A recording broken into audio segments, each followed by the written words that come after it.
ಗುರುಜಿ ನೀವಾಗಲೇ ಮಾತಾಡ್ತಾ ಇದ್ರಿ ಆಯಸ್ಸಿನ ಕುರಿತಂತೆ ಒಂದು ಕುತೂಹಲ. ನಾವು ಯಾವಾಗಲೂ ಆಯಸ್ಸು ಅಂತಾಗ ಶಾಸ್ತ್ರಗಳನ್ನು ಕೇಳಿಸಿದಾಗ 60, 70, 80, 90 ಅಂತ ಹೇಳ್ತಾರೆ. ಕೆಲವರು ಹೇಳ್ತಾರೆ ಅದು ಉಸಿರಾಟದ ಮೇಲೆ, ಇಷ್ಟು ಉಸಿರಾಟ ಅಂತ ಹೇಳ್ತಾರೆ. ಹೌದಾ ಅಮ್ಮ? ಅವ್ರು ಹೇಳಿದ ಉಸಿರಾಟ ಇವ್ರು ಇರಲ್ವಲ್ಲ.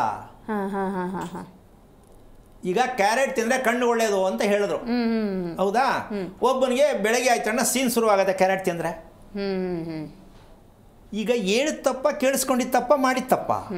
ಅಂದರೆ ಯಾವುದೇ ಶಾಸ್ತ್ರ ಹೇಳಿರ್ತಕ್ಕಂಥದ್ದಕ್ಕೆ ಉಪಶಾಸ್ತ್ರ ಅಂತ ಏನಕ್ಕೆ ಹೇಳಿದೆ ಅಂದರೆ, ಶಾಸ್ತ್ರವನ್ನು ಉಪಶಾಸ್ತ್ರವನ್ನಾಗಿ ಹಣ ಮಾಡುವುದಕ್ಕಾಗಿ ಮಾಡಿಕೊಂಡಿರುವ ಒಂದು ಏನು ಹೇಳ್ಬೋದು ಇದಕ್ಕೆ ಅಂದರೆ ಒಂದು ಮಾರ್ಕೆಟಿಂಗ್ ಅಂತ ಹೇಳ್ಬೋದು. ಅದು ಯಾವ ರೂಪರಾಗಿರ್ಬೋದು. ಇಲ್ಲಿ ಸತ್ಯ ಇಷ್ಟೇ, ಒಬ್ಬರಿಗಾದದ್ದನ್ನು ಸೋಮವಾರ ಋತುವಾದರೆ ಸೀತೆ ವನವಾಸೋ ಫಿಕ್ಸು. ಹೆಂಗಾಗತ್ತಿದು? ನಮ್ಮವ್ವ ಅದು ಅಷ್ಟು ಅನುಭವಿಸೋದು, ನಾನು ಅದೇ ಸೋಮವಾರ ಹಿಂಗಾದೆ ಕತೆ ಹೇಳ್ಕೊಂಡು ಎಲ್ರಿಗೂ ಅನುಭವಿಸ್ಬಿಡ್ತಾರೆ. ಸೋಮವಾರ ಆದ ತಕ್ಷಣ ತಪ್ಪು ಅಂತಲ್ಲ, ಎಲ್ಲ ಅಮಾವಾಸ್ಯೆ ತಪ್ಪು ಅಂತಲ್ಲ. ಈಗ ಮನೆ ದೀಪಾವಳಿ ಅಮಾವಾಸ್ಯೆ ಆಯಿತು, ತುಂಬ ಶುಭವಾದದ್ದು. ಪ್ರತಿ ತಿಂಗಳು ಬರುವಾಗೆಲ್ಲ ಸೋಮವಾರನೇ ಅಮಾವಾಸ್ಯೆ ಆಗಲ್ಲ. ಸೋಮವಾರ ಯಾವ ಅಮಾವಾಸ್ಯೆ ಬರುತ್ತೆ ಅವತ್ತು ಮದುವೆ ಮಾಡಿಕೊಂಡ್ರು ತಪ್ಪಿಲ್ಲ. ನಾವೇನು ಮಾಡ್ತೀವಿ, ಹೋದ್ಸಲಾಗ ಅಮಾವಾಸ್ಯೆ ಅಂದರೆ ತಪ್ಪು. ಅಮಾವಾಸ್ಯೆ ಯಾವ ದಿನ ಬಂದರೆ ಒಳ್ಳೆಯದು ಅಂತ ತಿಳ್ಕೊಬೇಕಲ್ಲ. 2 ಲೀಟ್ರ್ ನೀರು ಕುಡೀರಿ, ಸರಿ. ಯಾರು 2 ಲೀಟ್ರ್ ಕುಡಿಬೇಕು, ಎಷ್ಟು ವಯಸ್ಸಿನವ್ರು ಕುಡಿಬೇಕು? ನಿಜ ಅಮ್ಮ, ನಮ್ಮಲ್ಲಿ ಎಷ್ಟು ತಪ್ಪು ಮಾಹಿತಿ ಹೋಗ್ತಾ ಇದೆ ಅಂದರೆ, ಅದಕ್ಕೆ ನಾನು ಸ್ವಶಕ್ತಿ ಪ್ರತಿಯೊಬ್ಬ ಮನುಷ್ಯನಿಗೆ, ಮಕ್ಕಳಿಗೆ ನೀವು ಕಲಿಸಿ. ನೀವು ಹೇಳ್ಕೊಡ್ಬೇಡಿ ಮಕ್ಕಳಿಗೆ, ಈ ಕಡೆ ತಿರ್ಕೋ, ಬಿಳಿದು ಹಾಕೋಬೇಡ, ಚಾಕ್ಲೇಟ್ ತಿನ್ಬೇಡ, ಬಿಡ್ರಿ ಮಗು ಏನು ತಿನ್ನಲಿ. ಆ ಮಗು ರಿಪೇರಿ ಮಾಡಬೇಕಾದದ್ದು ನಿಮ್ಮ ಧರ್ಮ ಏನು ಮಾಡ್ಬೇಕು ಅದು ಮಾಡಿ.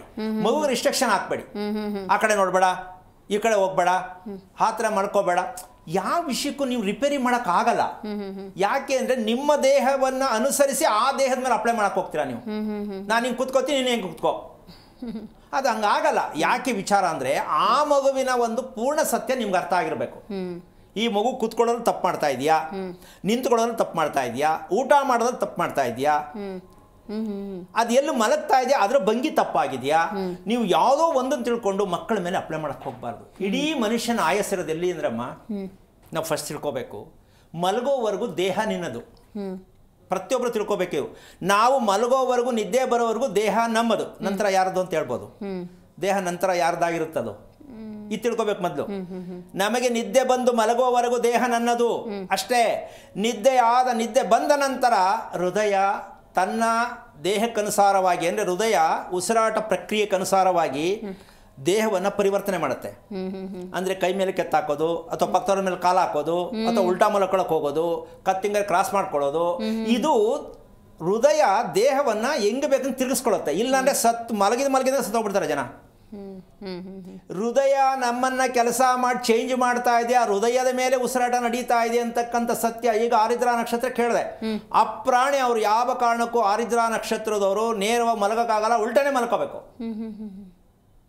ಎಲ್ಲಿ ಹೇಳ್ತಿದ್ದಾರೆ ಇದು? ಪ್ರಪಂಚದ ಇತಿಹಾಸದಲ್ಲಿ ಒಂದು ನಕ್ಷತ್ರಕ್ಕೆ ಮಗು ಹೀಗೆ ಮಲಗುತ್ತೆ ಅಂತ ಕಮಾನ್ ಪ್ರೂವ್ ಮಾಡಿ ಅಂತ ಹೇಳ್ತಾ ಇದ್ದೀನಿ ನಾನು. ಯಾವನಾರು ಗುಂಡಿಗೆ ತಾಕತ್ತಿದ್ರೆ 27 ನಕ್ಷತ್ರಕ್ಕೂ ಕೂತಲ್ಲೇ ಹೇಳಬೇಕು ಮಗು ಹೀಗೆ ಮಲಗುತ್ತೆ ಅಂತ. ಅದು ಗಂಡ ಇರಲಿ ಹೆಂಡತಿ ಇರಲಿ, ನಾನು ಪ್ರೂವ್ ಮಾಡಿ ತೋರಿಸ್ತೀನಿ, ಅವಾಗ ನೋಡ್ಕೊಳ್ಳಿ ಮನೆಯಲ್ಲಿ. ಈ ಸತ್ಯನೇ ರೆಡಿ ಮಾಡೋಕ್ಕಾಗಿಲ್ಲ ಅಂದರೆ ಬೇರೆದಕ್ಕೇನ್ರಿ ಮಾಡೋಕ್ಕಾಗತ್ತೆ? ನಾನು ಅದಕ್ಕೆ ಹೇಳಿದ್ದು, ಸೊಂಟ ನೋವು ಇಲ್ಲಿವರೆಗೂ ರಿಪೇರಿ ಮಾಡೋಕ್ಕಾಗಿದೆ ನಿಮ್ಮ ಮೆಡಿಕಲಲ್ಲಿ, ಶಾಸ್ತ್ರದಲ್ಲಿ. ಸೊಂಟ ನೋವು ಕಾಮನ್ ಅಂತಾರೆ. ಯಾಕದು ಕಾಮನ್ ಆಗಬೇಕು? ಹೌದು, ಹೆಣ್ಣು ಅಂದ ತಕ್ಷಣ ಎಲ್ಲ ಬರುತ್ತೆ, ಏನಕ್ಕಾಗಬೇಕದು? ಸೊ ಈ ಒಂದು ತಪ್ಪು ಮಾಹಿತಿ ನಮ್ಮ ದೇಶ ತುಂಬ ತುಂಬೋಗಿದೆ. ಈಗ ಎಮ್ಮನಿಗೆ ಅಷ್ಟೊತ್ತು ಹೇಳಿದೆ, ಮಾಡಬೇಕಾ ಬೇಡವಾ ನೀವೇನು ಹೇಳ್ತೀರಾ ಹೇಳಿ, ಅಷ್ಟೇ, ಕೊನೆಗೆ ಅಲ್ಲಿಗೆ ಬಂತು. ಸೊ ಈ ರೀತಿಯಾಗಿರ್ತಕ್ಕಂತಹ ನಮ್ಮ ಭ್ರಮೆ ಅಂತಕ್ಕಂಥ, ಇದಕ್ಕೆ ಭ್ರಮೆ ಜೀವನ ಅಂತ ಹೇಳ್ತೀವಿ. ಈ ಭ್ರಮೆಯಲ್ಲೇ ನಾವು ಬದುಕ್ತಾ ಇದ್ದೀವಿ. ಅದಕ್ಕೋಸ್ಕರವಾಗಿ ಯಾವುದು ಅರ್ಥ ಆಗಲ್ಲ, ಪ್ರಪಂಚನೂ ಚೆನ್ನಾಗಿ ಕಾಣಿಸಲ್ಲ, ಗಂಡನಿಗೆ ಹೆಂಡತಿ ಚೆನ್ನಾಗಿ ಕಾಣಿಸಲ್ಲ, ಹೆಂಡತಿ ಗಂಡನಿಗೆ ಚೆನ್ನಾಗಿ ಕಾಣಿಸಲ್ಲ. ಹಾಗಾಗಿ ಹೃದಯವನ್ನು ಗುರುತಿಸುವುದು ನಮಗೆ ಇನ್ನೂ ಗೊತ್ತಾಗಿಲ್ಲ ಅಂದರೆ ನಾವು ಆಯಸ್ಸು ಹೆಂಗೆ ಚೆನ್ನಾಗಿ ಮಾಡ್ಕೋತೀರಾ?